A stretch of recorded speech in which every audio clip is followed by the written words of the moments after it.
Detalye sa pambabastos ni Cassie Legaspi sa Katoliko at Biblia sa social media.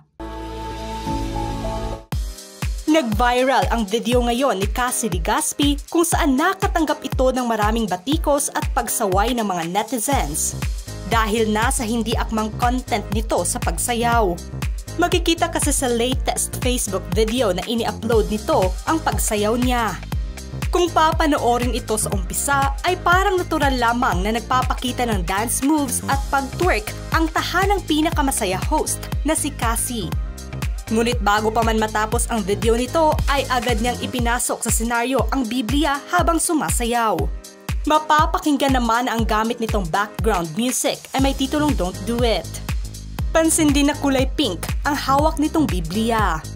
Ang ibinahaging video ni Cassie ay umabot na ng mahigit 2 million views at mahigit 20,000 reactions.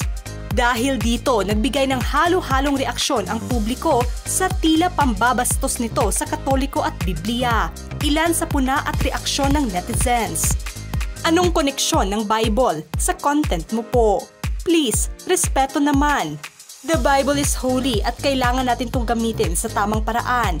Hindi naman ako basher or fan, pero Bible po yan. Kung ang nais niyo pong iparating sa public through this content na magbasa ng Bible or you have a Bible, gawin mo po ng maayos. What? After showing your thigh and skin, you are showing the Bible? Seriously?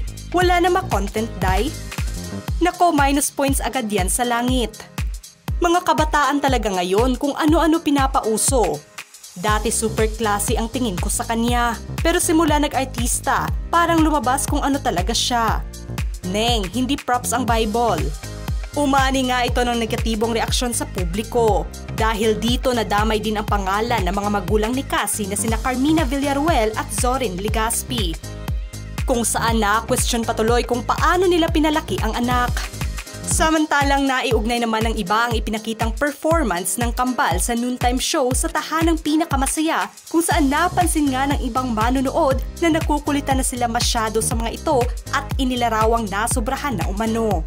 Sana naman daw ay inisip muna nito kung magiging maganda ba ang kinalabasan bago ito ibahagi sa publiko. Marami nga ang hindi nasayahan sa video ni Cassie na inilarawan ng iba na walang respeto. Hindi pa naman burado ang video nito hanggang sa ngayon. Dahil sa viral video nito ngayon, hirit pa ng ibang netizens na hindi pa rin nila mawari kung ano ang nais nitong iparating at bakit naisali pa nito ang Biblia. Sa ngayon ay wala pang sagot at reaksyon si Cassie tungkol na sa isyong ito. Ano ang masasabi nyo sa paksang ito mga ka-showbiz peeps? Just comment below.